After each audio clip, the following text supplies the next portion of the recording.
seinen Auftritten oder einfach auf der Straße sehe, denn kein Mensch schafft es so sehr, die Menschen zu begeistern wie er. Wenn er irgendwo auftaucht, werden sogar starke Männer regelrecht ein bisschen schwach. Und genau diese Begeisterungsfähigkeit, die nutzt er jetzt, um sich für den Umweltschutz einzusetzen, und das mit sehr großem Erfolg. Nicht nur in seiner politischen Karriere hat er sich eingesetzt, sondern auch jetzt danach. Er hat den R20 gegründet, um genau Lösungen zu suchen und Lösungen zu finden und endlich das Reden aufzuhören und etwas für den Umweltschutz zu tun. Ihr wollt ihn natürlich alle jetzt hier bei uns auf der Bühne sehen. Ich weiß, ihr wartet, ganz viele warten von euch nur auf ihn. Es ist sehr, sehr schön, dass sein Herz wirklich für den Umweltschutz schlägt. Bitte begrüßt mir mit einem großen Applaus den Terminator Arnold Schwarzenegger.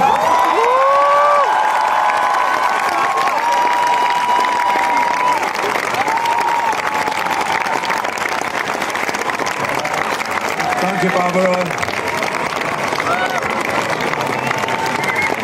Es ist wunderschön, wieder in Österreich zu sein, in meinem Heimatland. Speziell für die beste Konferenz, die wir jemals hatten. Und ich möchte mich recht herzlich bei Bundespräsident Van der Bellen bedanken. Recht herzlichen Dank auch Bundeskanzler Kurz und bei Monika Langthaler. Big hand to Monika Langthaler. Thank you. Danke vielmals. Danke. Now we have here over 30 countries represented. And I have just heard from Monica that there are approximately 17,000 people here.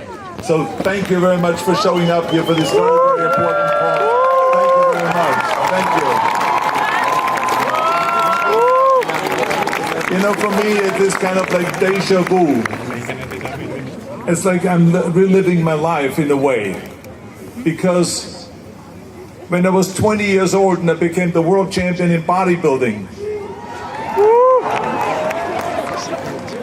I wanted to promote bodybuilding all over the world.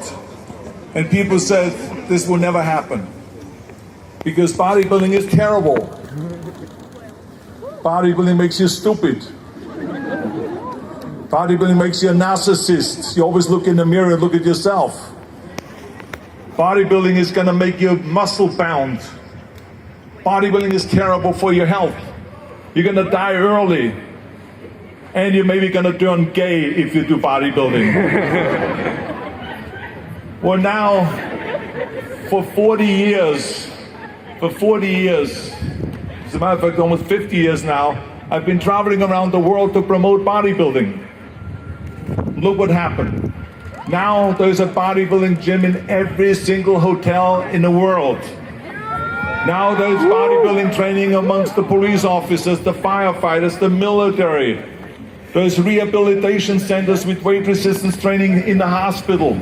Now they find out that doing weight resistance training is the healthiest thing you can do for longevity. Now every athlete is doing bodybuilding, is weight training. All of a sudden it's the greatest thing in the world. But it took 50 years.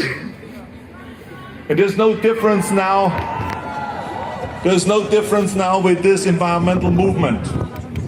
I have all the patience in the world. When people say we can't do it, I say yes we can. Yes we can.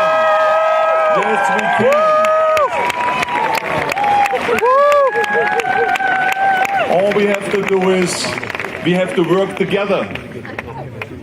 Because we cannot count and rely on the politicians. I've seen it firsthand. They all flew to Paris in 2015 for COP21, and they all sat down and they signed that they're going to reduce greenhouse gases all over the world. All the nations sign on, and they set certain goals. And now, 4 years later, duh.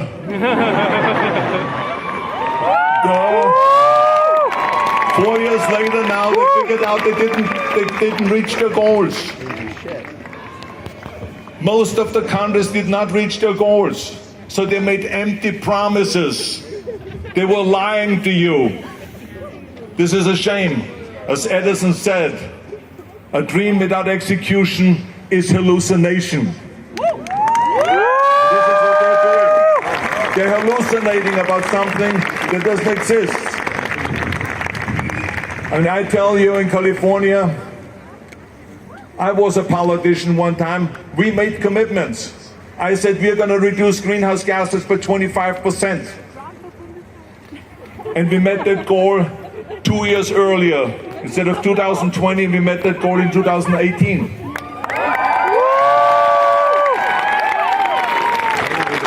And we said we're going to have 33% renewable energy. And now we have 50% of renewable energy in California. Every single promise that we made, we kept. So I know it can be done if there is a will. If there's a will. If those politicians really want to represent you, yes, they can. They can accomplish those goals. But maybe they're just wanting to represent the oil companies. Maybe they want to represent the car companies.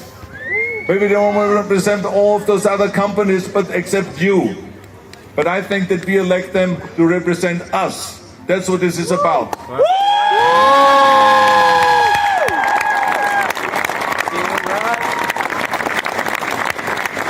So the way I see it is, it's no different than all the greatest movements in the history of mankind. When you think about the anti-apartheid movement in South Africa, it was not created. It was not the thing was not solved by politicians. It was people that rose up and that protested, that marched and worked together. And it was the people movement that solved that problem. The same is with the civil rights movement in America to give blacks the equal rights.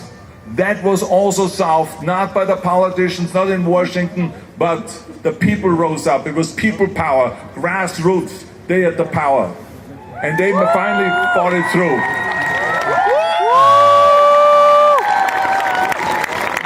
In India, the independence movement was not solved in Delhi. It was not solved by the politicians, but by the people. And so what I'm saying is that in the end, we will solve this problem also. I know we can if we all work together. People power. Let's not rely just on the politicians. Let's not just rely on government, but people power. That's where the action is. All of you, like Greta said. And thank you, Greta, for the wonderful speech. And thank you, Greta, for being here today. Just like Greta said, we the people have to work together on this, and then we can do it. So I'm counting on you. As I always said in the end, if you guys are supporting me here, if you're 100% behind me, I promise you, I'll be back. Thank you very much.